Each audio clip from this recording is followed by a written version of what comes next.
This is my family.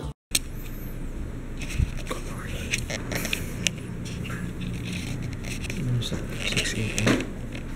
6 a.m. na.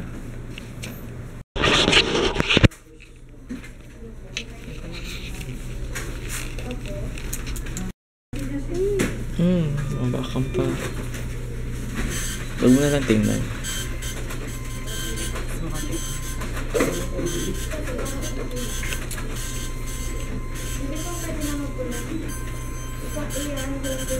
Relax siya.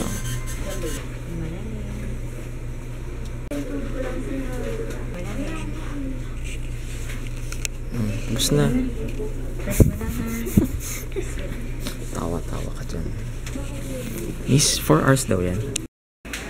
Okay na lang. Kasi nakasimangot ka eh. Kaya ko naman eh. Ha? Smile nga. Smile ka nga. So, smile nga dyan.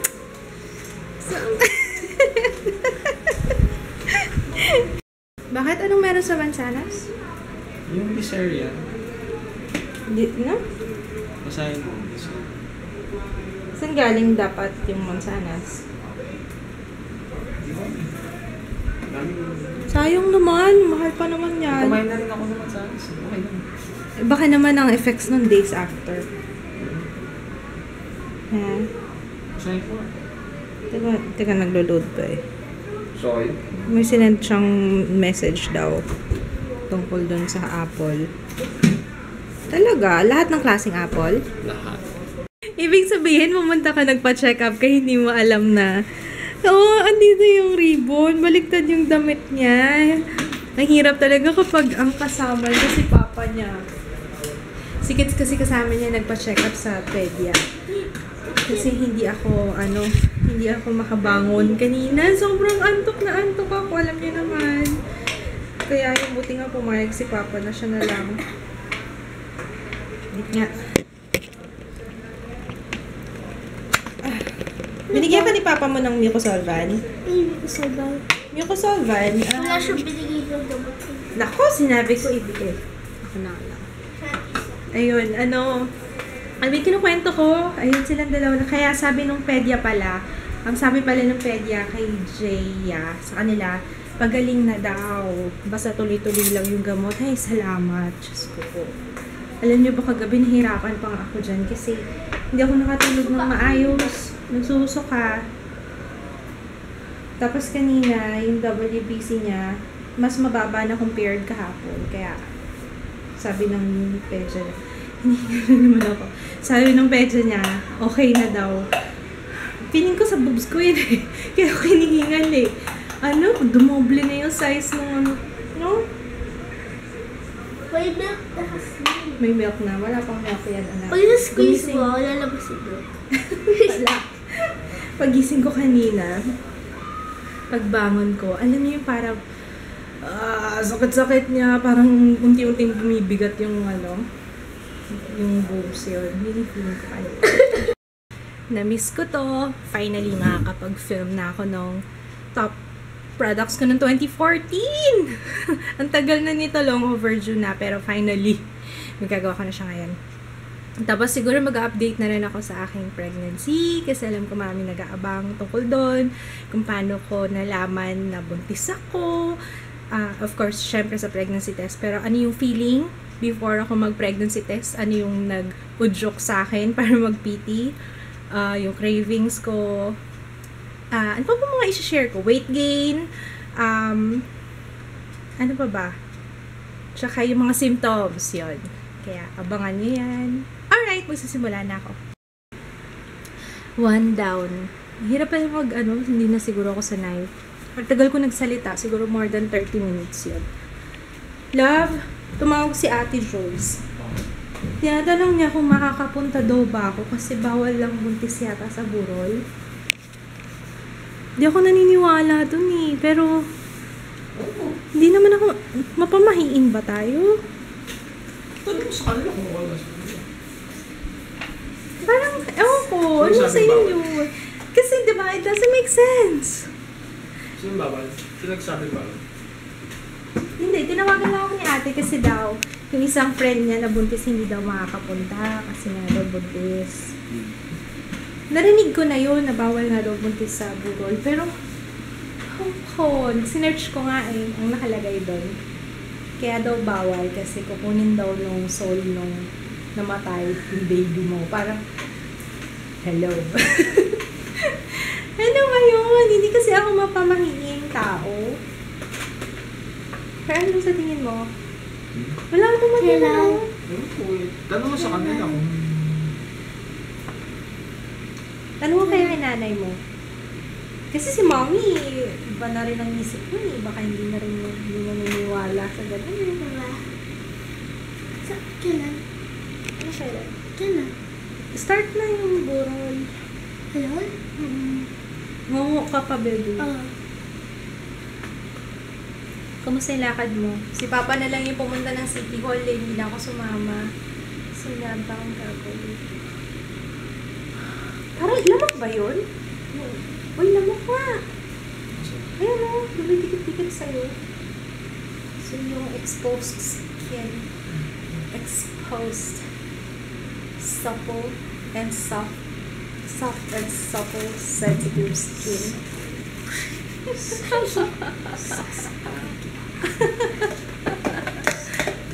Sarap yan ah. Bawal ito, bawal. Huh? Kumain kaya akong tuna. Daming leg yun. Tuna, deep sea. Ano ba yan? Nasa ano naman? Nasa lata naman? Kami naman bawal. Kakainis. Bawal. Maganda daming bawal sa buntis. Kakainis, no? Pero ang sarap kumain, ha? In fairness. Nag-i-impake na naman si Papa. Hindi, okay lang. Hindi kasi sabi ko mag-film ako eh. Alis mo na siya. So, maglalaro siya. Tapos, magluluto muna ako ng pusit. Adobong pusit. Sabi nila ba, huwag daw kumain ng may itim pag buntis. Love. Hindi ko nga rin alam eh. Bakit bawal kumain ng may itim? Actually, hindi ko talaga alam. May nabasa lang akong comment na wag daw kumain ng may itim. Kagaya ng kumain ako ng dinuguan. Wag daw gano'n. Bakit? Mangingitim din yung baby. Ganun ba yun? Pwede naman siguro. Siguro bawal na kapag ka, second or third trimester. Pero pag ngayon, gusto ko ng pusit eh. Maitim. Huwag daw kumain ng maitim eh. Oops!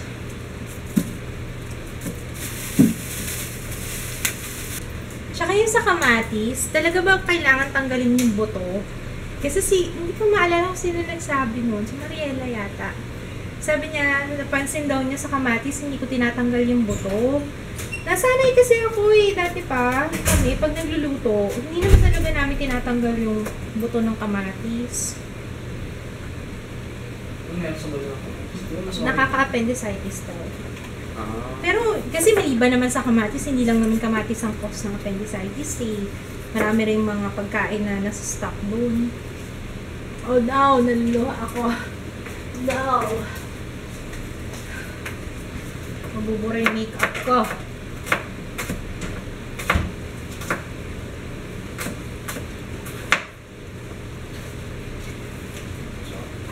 Iyak na ako, wala na. Bawang, sibuyas, kamatis, pusit. Yan lang. Adobo ko lang naman siya eh. Oops! Yum! Kain tayo. Si Jaya ayaw pa kumain. Jaya! Kain na tayo. Kain tayong pusit. Nag-post ako sa Facebook. Nag-post ako sa page. Tinanong ko kung ano yung point of view nyo tungkol dun sa pamahiin, yung bawal pumunta yung mga buntis sa patay.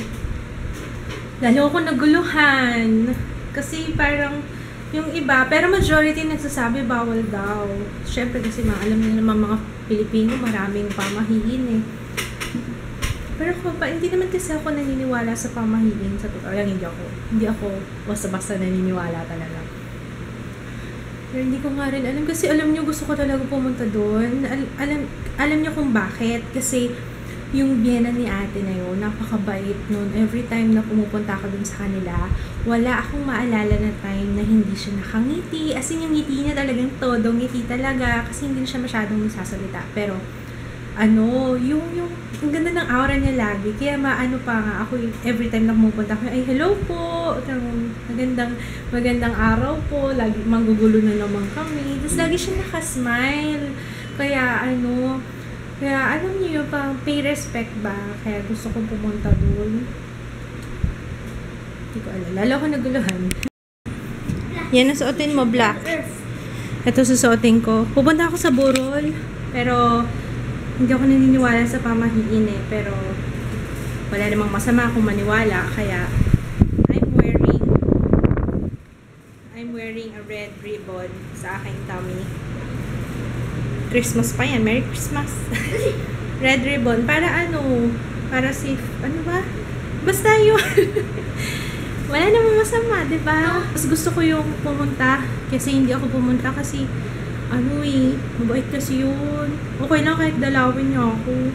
Kasi mabait talaga yun. Tsaka sabi, magiging kamukha. May nagsabi pa, nagiging kamukha daw yung namatay. Eh, diba ang gwapo ni? Ang gwapo ni. Ang gwapo kaya nun. Kasi may lahi silang Spanish tsaka American. Tingnan yung naglinis sa amin. Buntis siya. Buntis siya, bebe, diba? Ha? Buntis siya, Jaya. Parang. Buntis yung babae. Naglinis ng windshield. Hindi makatanggi si Jayo. Sure money. Pupwesto na nga ako dito. Ano mang lugar to? Araneta? Pwesto nga tayo dito. Pero mukhang sure money to. Andito na kami. Silip lang. Tapos, asa na ba? Hindi lang ako nakapunta dito eh.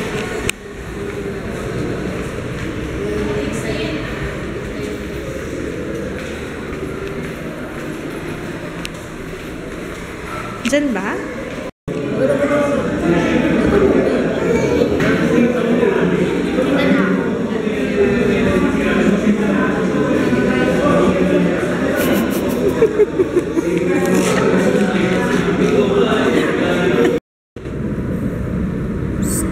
Jaya.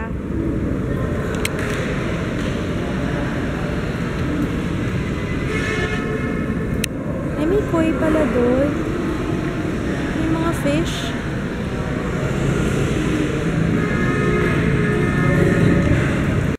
Siguro pangalawang donut ko na to. Krispy Kreme. Kain tayo. Akin to. Hoy. Picnic ba to? Picnic? Pero ang sarap na.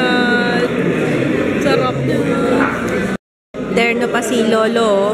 Si Lolo niya, tsaka siya, terno. Ay, tsaka si Lola pa, ami pala, Pare-pareho sa naka-stripes. Ano ba yung gusto niya? Gusto niya sa stage. Magpa-perform na daw siya, Hi!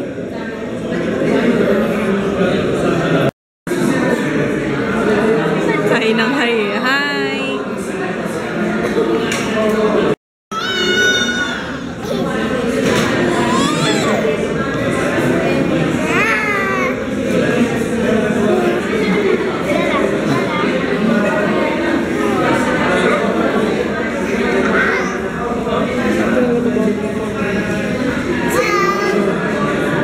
Iba yung mukha niya pag maraming tao no? Let's party! Let's party!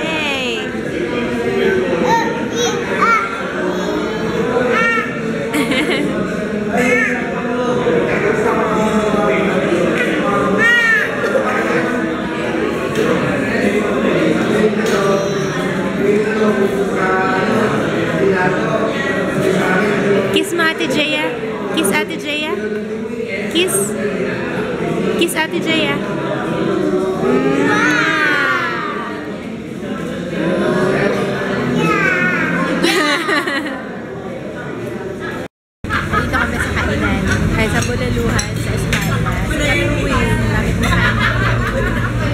tuwing gabi. Dami, diba? Ano na? Ano oras na, Jo? 12 na? 12 o'clock na, pero ang dami pa rin kumakain. Pero ang in-order ko, diba? Ano ko nang magaluhin? Yum! Yum! May marrow yan, Jo? Minsan wala. Kay Daddy pa kayo. Isaw. Isaw ba yan? Kapalitan. Nandito na kami sa bahay. Well, obviously, I'm gonna say goodnight kasi 12:30 na rin. See you tomorrow! Bukas ulit! Good night! Bye! Kasi, bet ko to. I love it. Just in case na magkaroon ako ng amnesia, at least matututunan ko ulit kung paano ko ginawa yung makeup na yun, diba?